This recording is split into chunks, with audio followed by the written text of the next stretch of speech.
All right, so part 3, here we go. At this point, we've got our basic head, right? And it's the same generic head I would use for anybody. Guy, girl, doesn't really matter. And of course, the only real difference between a guy and a girl's head is really their jawline. Everything else we can kind of work out of.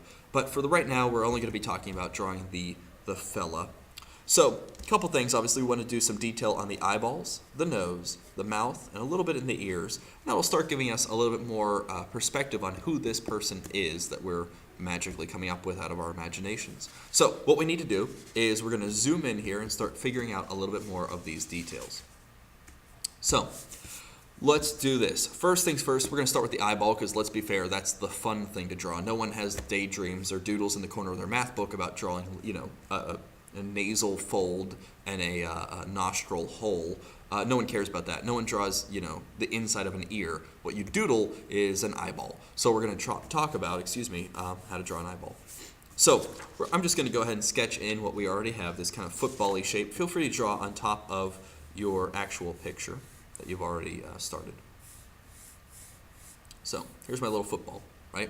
Now here's the key. At this point, the football works, right? I could put an eyeball in there and everyone would know that's an eyeball, but it's not a real eyeball. No one's eyeball looks like this. No one's, right? So we need to add a little bit more character or depth, right? So let's think if the nose is over here, right? Think about, and at any time feel free to, take a selfie and look at your own face because this is how your head works too. You have a tear duct, right? You know this. Well, I don't know this. I haven't cried in years, but some of you know this. So we need to kind of represent that tear duct a little bit. So what I'm going to do is kind of angle, just put basically a triangle, right, in the corner of this eyeball. Kind of give it a little more of an angle. Same little football end, same little football beginning, but now over here on this side, a little more angular. It already looks more realistic. Now, of course, there's an eyelid on top of this guy, right? So I'm just going to put a line to kind of represent the fold of that eyelid, and I'm going to bring this forward just a little bit to show that the eyeball is actually inside the head. Okay. Feel free to draw on a little bit of like some bags under the eyes depending on how tired this guy is. They'll be more defined or less defined, but even on a good day, I promise you still have a little bit of a fold there because again, keep in mind there's an eyeball underneath of this. Your eyelids are holding it back. A couple other things here. There's a little bit of a crease right here, and of course whenever you get older you get little crow's feet and stuff. So if you want to draw an old, ragging, sagging guy, feel free to throw on some crow's feet and like a big old bag under the eye. Now, eyeball looks, like a circle, right? Of course, we know what an eyeball looks like, right? Totally. But we have to think about how an actual eyeball works, right? Because there's an iris, that's the colory part, and there's the pupil, that's the black and white part, right? That looks more like an eyeball. So be very cautious about drawing really cracked out people, right? If your pupil is that small, either somebody is shining a light in you or you have done something illegal with some kind of illicit drug. Don't do drugs. But instead, think about taking this eyeball, plunking it out, and putting it into the head, right? Into the head. So if you think it for a second, or if you want to, just go ahead and stare creepily at the person next to you as you're watching this video and stare deeply into their eyes. It's really romantic, I promise. It's not creepy at all. While you're doing that, you're going to see that you're not going to see all of their iris, okay? In fact, it's going to just barely touch the bottom of their eye, and it's going to go into the top of the eyelid. So let's say that's the iris, and again, that's the colorful part, right? Iris. Then the pupil is in the center of the iris, and really, even then, you're not going to see all of the pupil. It'll probably just touch the top of that eyelid. So you get something like this. A little more of a relaxed eye because we have this eyelid on top of it, right? It looks more natural, more realistic. Now, if you drop that eyelid too much, eventually the guy looks like, Shaggy from Scooby-Doo. He's a little, baked out of his mind. And we don't want that either. So, at this point, we've got our eyeball looking pretty good, right? I can throw a couple cool little details in to make the tear duct there look a little more gushy, and that's always fun. Finally, we want to think about our light source. You guys know that from still life, right? So if our light source is over here, it's going to reflect off of that pupil, right? So if you think about like a Disney cartoon or something, you ever see like, their anime eyes or whatever going on, they always have these big glares, like just like there's a spotlight right on top of their eye. right? So we want to take those big glares and put them in a more realistic setting. So they're going to be a little bit on the pupil, and if you want to, throw maybe one on that iris too. You don't have to if you don't want to. You can go ahead and color in the pupil. Wow, that looks realistic already. Way better than the football, right? Then I can go ahead and add a couple little details into the iris. There's going to be more as you get toward the top of the eyeball. Just putting a couple little lines in there to kind of show kind of that crinkly color. And then the last thing that's going to make it feel really three-dimensional is, if you think about the fact that this eyelid is on top of the eyeball, right, then I'm going to have a little bit of a cast shadow. Not a lot, but a little bit of a cast shadow underneath of that eyeball. Kind of like pull it down in there. That little bit of a dark space is going to really give me a nice three-dimensional kind of roll to the eye. It feels relaxed, but not overly relaxed. It feels normal. It feels like what an eye should feel like. So the only difference between this eye and what is going to go onto my head is really next to nothing, except for whenever I draw the left eyeball, I'm going to make sure to put that tear duct on the other side. Basically just invert the entire thing. Both tear ducts are facing the bridge of the nose. All right? So remember that. All right. Next up, that's eyeballs. Next up, let's do what? Let's do the nose. So the nose can be really tricky, right?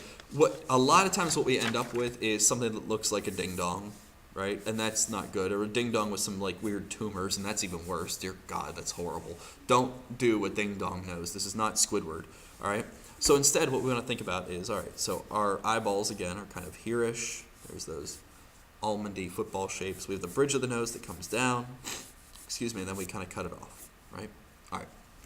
So everybody's nose is different, right? Maybe you have like a bulge right here on the bridge. Maybe your bridge kind of cuts in. Maybe it's just a super straight line. That's fine. We're going to pretend for a second that this guy has like the perfect nose ever, and it's just absolutely straight, right? Well, a couple things. And again, go ahead and take your hands real quick and kind of feel the bridge of your nose, kind of follow it up by the sides of your eyeballs and then around, and you're going to feel that the bone literally connects into that eyebrow, right? Pretty cool. Pretty cool. So you can literally feel that, right? So remember that your nose doesn't connect to your eyeball. It connects to the eyebrow, really. Then it's going to come down, and we have got kind of the tip of the nose, okay? So we want to think about how to draw that bottom of that nose. So what we're going to want to do is put a little bit of a curvature right here, just a little kind of half circle. Right? That already looks a little bit better. And then, of course, you've got these nostrils on the side of your head, right? So when I think about how far out, like you don't want them way out here. It's not like a mustache or anything. Although you could draw a little fun mustache. So we want to think about our nostrils. So they're going to come out, kind of cut down a little bit. Come out, cut down, right? And instead of using a square even, you could just kind of do a little, again, a little half circle. A little half circle. And then you want to think about the nostril, right? Of course, we've got, something to pick. So we're going to go ahead and do another little half circle kind of upside down. And it's going to connect right to the bottom of that nose, right? So what you end up with is kind of these two little fish hooks on the corners of this kind of straightened, round face, right? And you can even, if you want to, bring this around town. Look at that. Kind of tuck those around and up. And you're going to have a pretty realistic looking nose. Now, it's still a little cartoony, and there are other ways of doing noses. I could do the exact same thing, only this time, maybe, let's see here, drop this down, kind of curve around. Maybe this time I kind of bring it out, bring it down. Maybe I don't see the nostrils. Maybe they're a little bit facing downward, right? That works too, that's fine. Depends on how much of the nose hole nostril you want to show, right? But in essence, what I'm doing is really little half circles or like letter C's, right? So 1, right? 2, 3, 4, 5, and then kind of cut it and cut it. Nose, done. Cool? Awesome. All right. So we got our nose.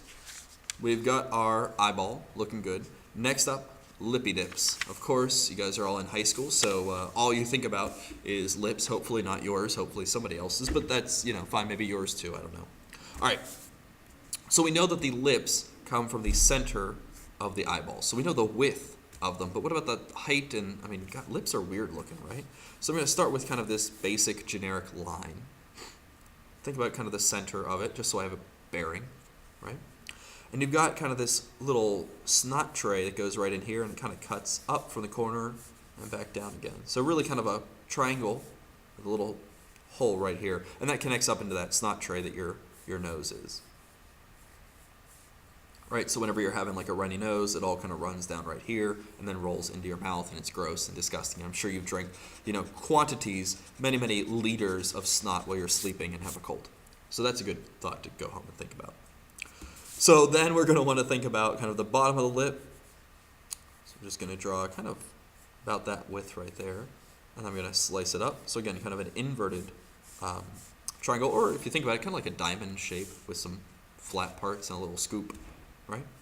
So then I'm going to take that as kind of my foundation. I'm just going to round it off, make it a little bit smoother. So it's kind of like a bow right here. And this is actually going to scoop in, around, and back down. Finally, your lips do not come to a perfect straight line. Instead, there's actually a little bit of a bow right there. And then it kind of goes to your corners of your mouth. Now, you know as well as I do, even this is a really cartoony lips. And if you're putting that on your dude, it's going to look like he is rocking some major lipstick, and we don't really want that. So I'll show you a quick little trick when it comes to fellas. Now, if you're doing a lady, totally rock out the lipstick. It's going to look great. We can even put like a cool glare on it and like shade it in. Something to think about whenever you're shading in the lips. Think about how light source happens, right? So if the light is coming downwards, right, your bottom lip is actually sticking out just a little bit more, so it's going to be a little bit lighter, whereas your top lip is kind of going back into your head, so it's going to be a little bit darker. So if you want to, go ahead and you can always add a little more shading to the top lip as opposed to the bottom lip. Just something to think about. But for the fellas, what I like to do, this is just me, is I'll do the same basic thing here. Think about the center, Only instead of adding on that top lip, right, for the guys, instead of adding on that top lip, literally just going to kind of draw in like a little bit of a line right here to symbolize kind of the bottom shadow. Right? Kind of the corners of the mouth. Show the actual crease of the mouth. Again, there's that little bow right there. Kind of comes across. Little bow. Right? And if I want to, I can put like a little bit of a dip. Basically where the shadow is. And that's the end of it. Right? That'll be kind of a non-lipstick lip. But notice that it's the same thing. I'm just not showing as much information. That's all. Cool? Alright, so last thing then, as we're adding way more detail to our heads, last thing is your ears, right? We already know how to draw the ear, this kind of tumor heart thing, butterfly wing, whatever you want to call it. Now, here's the deal. If you so want to, you are more than welcome to sit down and really like sketch out the perfect ear. There's a lot of cool stuff in there. There's like a cool like fold in here, and there's a whole bunch. But for the sake of this project, Art 1, we're learning how to draw the face. All I need is this. Think about where those high values are, right? So high levels of contrast. The ear kind of folds around and goes back. So I'm putting a line here. Putting another line here just to symbolize that there's something going on. And finally, I've got this little bit of a curve where that ear hole thing is that, termites like to crawl into. Okay? So that's it. 1, 2, 3. Call it a day. Don't worry about anything else. There's technically a whole bunch of stuff in here, and there's folds, and it's just a whole bunch of ears are crazy, and they don't need that much detail because then everyone's looking at your weird Dumbo ears and not looking at the face, which is what we want. So, line, scoop, ear. Cool? Like I said, ears, not nearly as complicated as people want them to be. Because we're kind of going a little cartoony with this face, and that's A-okay. So, where are we at? Well, at this point, we've got eyes, we've got nose, we've got mouth, we've got ears, but the guy still looks a little robotronic, right? So, take your time for a second. Go ahead and plug all those things into your face. I'll do the same. And then I'll meet you right back here for our last finishing lesson to talk about how to add hair, how to add a thinner neck, and how to finish up this project overall so that we have a pretty good looking dude. And then we'll talk about how to turn his head in 3 dimensions. See you back in a second.